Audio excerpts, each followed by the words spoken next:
This might surprise you, but postpartum anxiety and ongoing anxiety in motherhood isn't caused by hormones or sleep deprivation. It's caused by a nervous system that entered motherhood believing that emotional discomfort means danger. And until you address that core belief, the anxiety will keep coming back, no matter what surface level solutions you try. So, if you've been told that your postpartum anxiety is caused by hormones and lack of sleep, you've been given half the truth.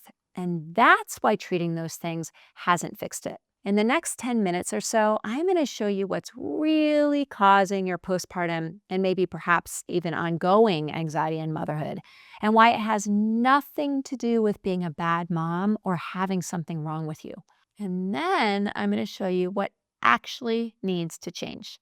You're exhausted, so you focus on sleep. You feel hormonal, so you wait for things to, balance out. You try to rest more, you take supplements, you eat better, you get outside, and still that anxiety is there, distracting you and likely keeping you up into the night. Your mind races, your body is probably super tense, and every cry feels urgent. Every decision feels ginormous, and you're constantly scanning for what might go wrong. You've been told that this is just postpartum, maybe, that it's normal, that it will pass.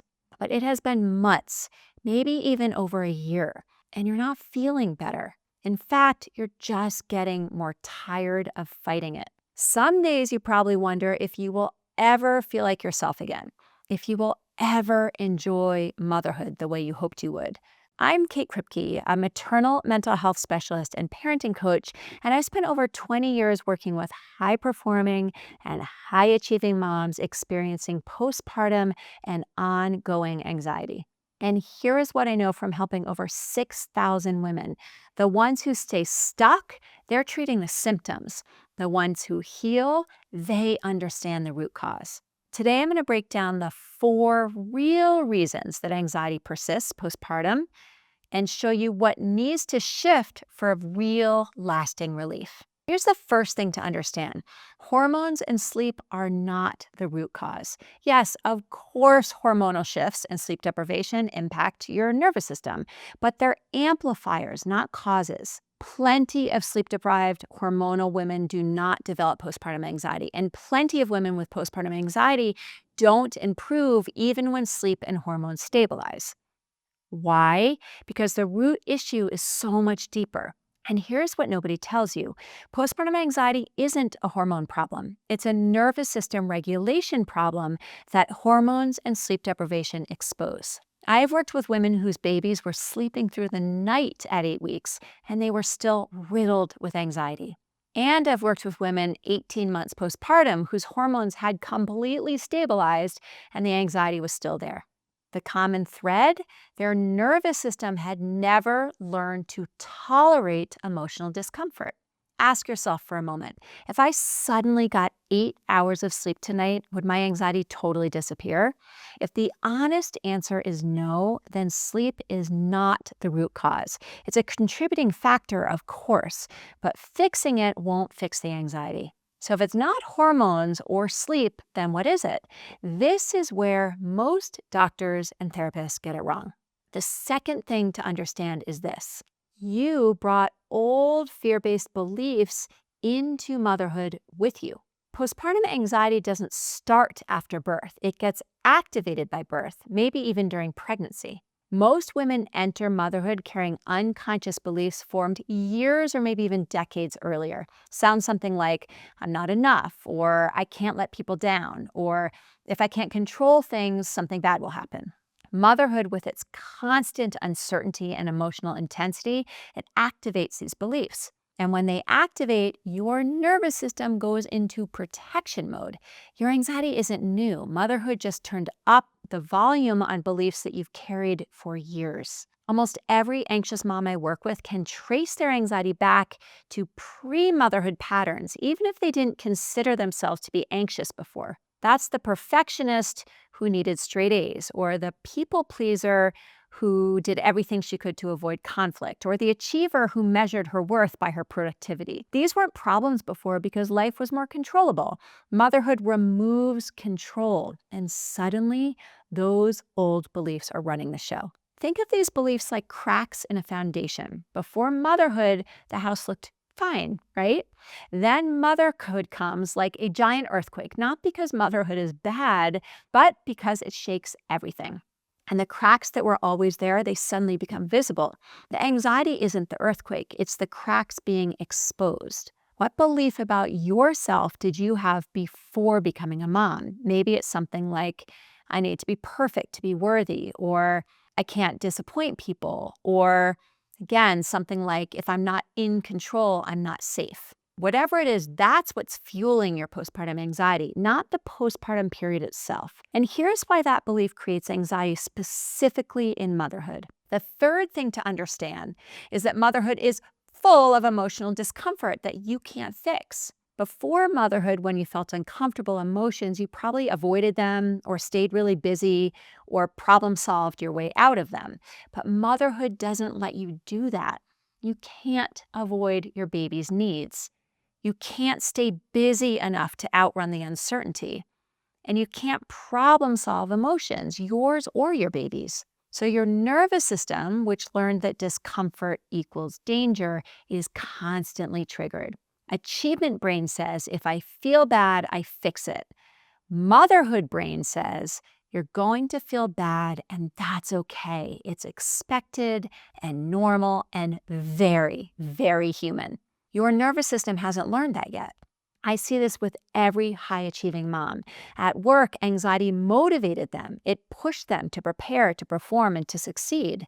But motherhood isn't a performance. It's a relationship, and you can't prepare for every emotional moment. You can't perform your way to a secure bond. And trying to do so keeps your nervous system in a constant alert.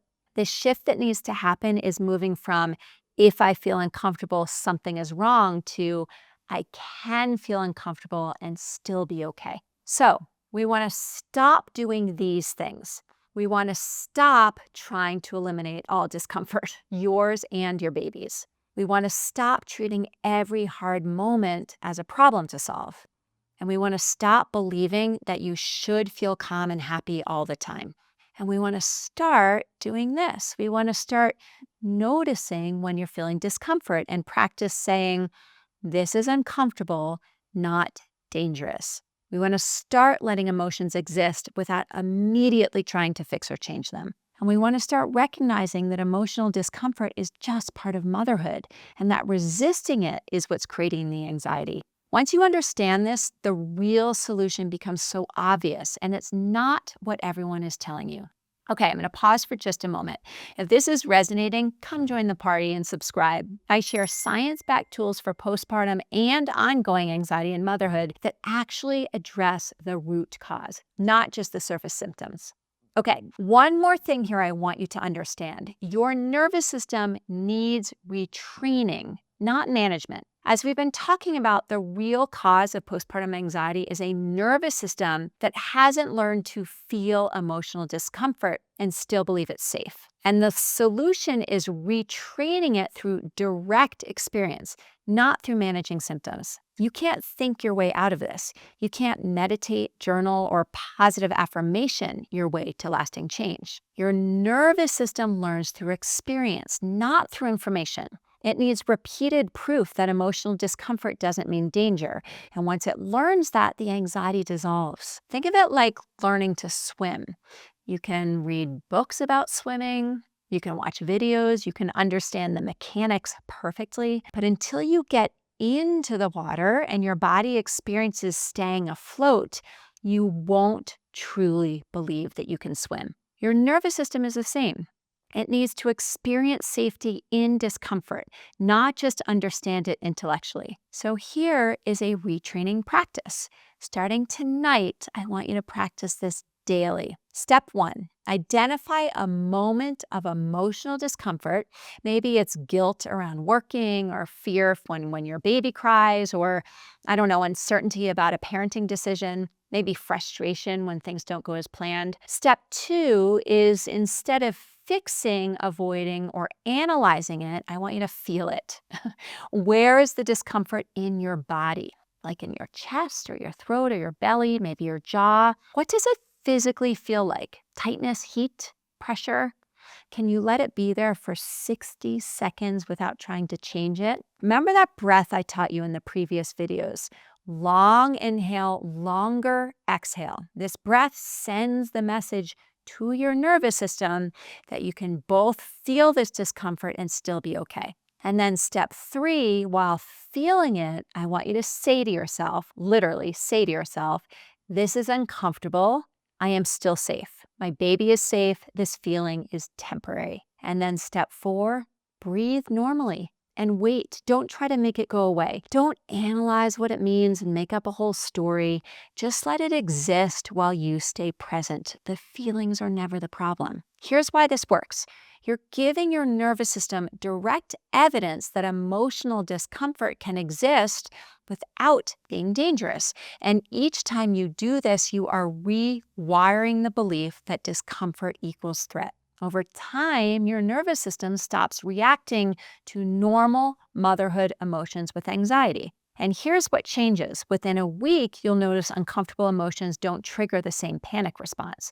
Within 2 weeks, your recovery time from anxious moments gets faster. And within a month, the baseline anxiety starts to decrease because your nervous system has learned a new response. And if you're really committed to accessing more calm and stability in motherhood, practice this once a day, every day, for 30 days. That is how long it takes to retrain your nervous system response pattern. And you can do that. This isn't about feeling better in the moment. It's about creating lasting change at the root level. Here's one final thought for you today. Postpartum anxiety isn't a hormonal sentence that you have to endure. It's a nervous system pattern that you can change. And once you do, you get yourself back. If you want more tools like this, join the community and subscribe to this channel. And if you're ready for personalized support, I offer assessment calls. The link is in the description. So let's get you the relief that you deserve.